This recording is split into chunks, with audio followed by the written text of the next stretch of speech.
If I asked you what Labor Day means, most people would probably say a long weekend, barbecues, parades, maybe the last trip to the beach before summer ends. And that's true. But behind the day off, behind the cookouts and sales at the mall, there's a story. A story about workers, struggle, and the fight for dignity.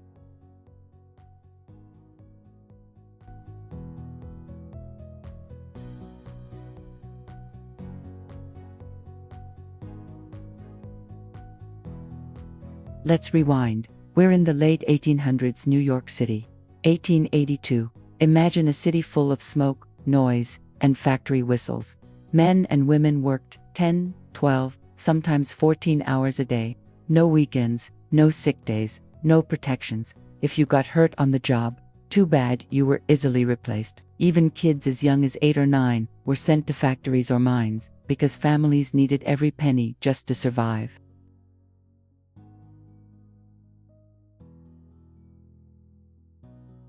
In the middle of this, there were people who believed workers deserved better. They weren't asking for luxury. They were asking for something simple: fair pay, safer conditions, and maybe, just maybe, a day to rest and feel proud of their labor. That's where the idea of Labor Day began.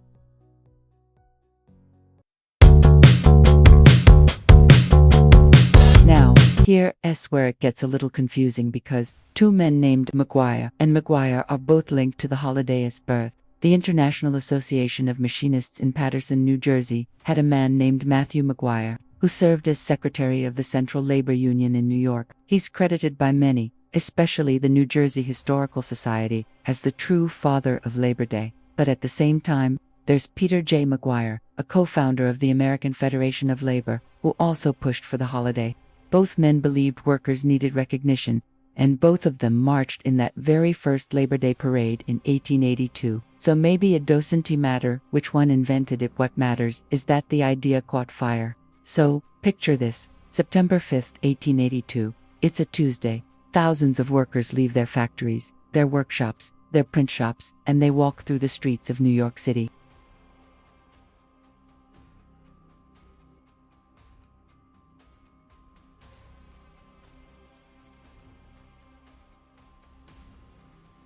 They carry banners, some play music, others march with pride, arm in arm. Crowds gather to watch. It was the first Labor Day parade, and here's the beautiful part: it wasn't just a protest. After the march, workers and their families came together for a festival. There was food, laughter, and a sense of unity.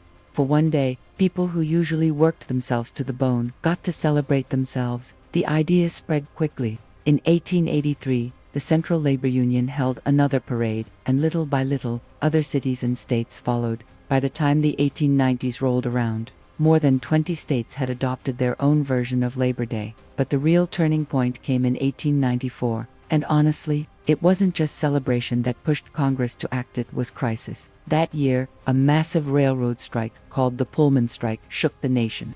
Workers at the Pullman Company near Chicago were protesting wage cuts and high rents in company-owned housing. The strike spread across railroads nationwide, and it got violent. The federal government sent troops, clashes broke out, and lives were lost. President Grover Cleveland, under pressure to ease tensions with workers, signed a law on June 28, 1894, officially making the first Monday in September a national holiday, Labor Day. But even though the law gave recognition, the struggles didn't end. Labor unions kept fighting for the 8-hour workday, for safer factories, for the end of child labor, for weekends, and later, for healthcare and retirement rights.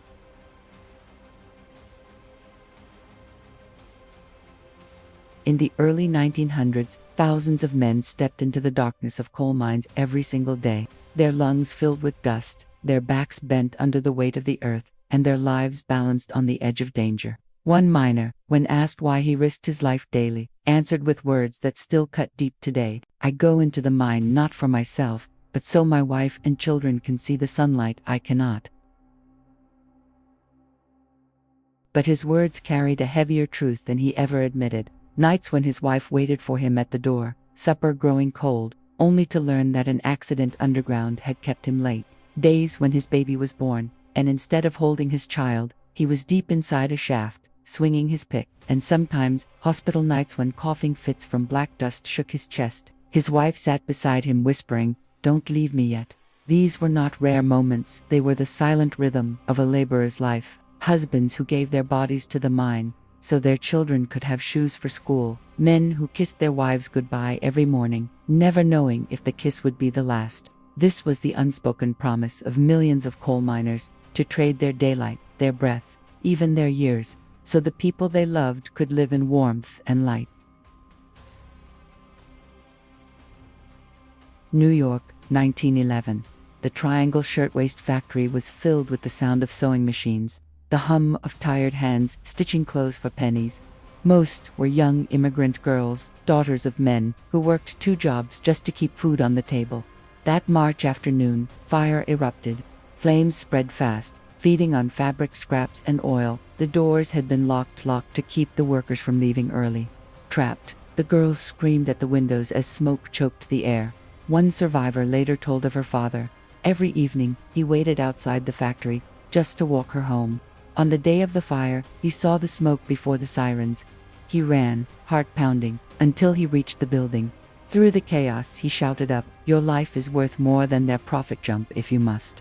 She jumped. He caught her. His arms broke, but she lived. And behind her, he watched dozens of other daughters he could not save fall to the ground. That day, 146 workers died, most of them young women. Their fathers and mothers buried them with empty hands and burning questions.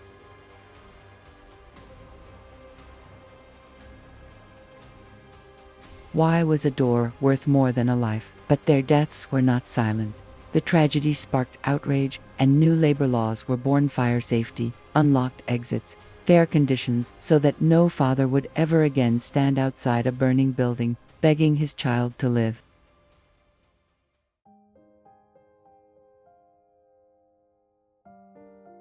They called her the most dangerous woman in America, but to workers, she was simply Mother Jones.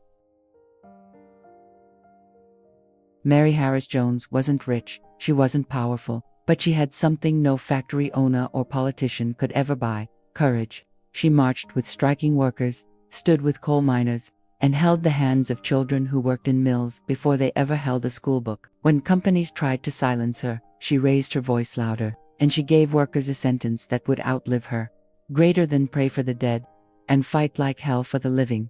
Those words became more than a slogan, they became a heartbeat. In crowded streets, in locked factories, in dusty coal mines, her voice was there, reminding workers they weren't alone. And here's the truth: her fight didn't end in the 1900s.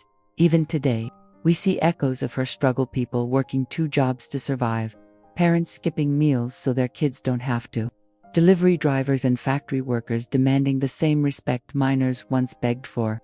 These stories of sacrifice don't fade with time, they live on, passed from generation to generation, until the day comes when no worker has to choose between dignity and survival. And maybe that's why we pause on Labor Day, not just for BBQs or a long weekend, but to whisper a thank you to the ones who fought, the ones who fell, and the ones who refused to be silent. Because a single day is the least we can give for a lifetime of sacrifice.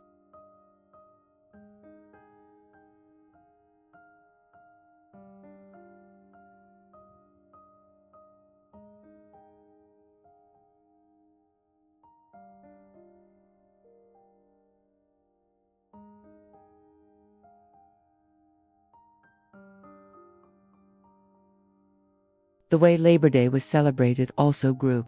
At first, it was all about the parade workers marching proudly to show strength and solidarity. But soon, speeches became part of it too. Leaders would stand before crowds, talking about justice, democracy, and the dignity of labor. By 1909, the American Federation of Labor even decided the Sunday before Labor Day should be known as Labor Sunday, a day dedicated not just to celebration, but to the spiritual and educational side of the labor movement. Think about that.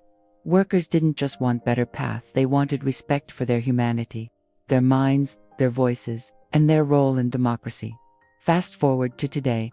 A lot of what we take for granted, weekends, minimum wage, overtime pay, safety laws exists because ordinary workers stood together and demanded change. They risked their jobs, their freedom, even their lives, so that future generations wouldn't be trapped in endless labor. So when we fire up the grill on Labor Day, or watch a parade, or just enjoy the day off. It's not just a random break, it's a tribute. A tribute to the people who built this country with their hands and their sweat, to the ones who laid the bricks, stitched the clothes, dug the mines, and stood at factory lines. Labor Day reminds us of something simple but powerful. No matter how rich or powerful a nation becomes, its true strength comes from its workers.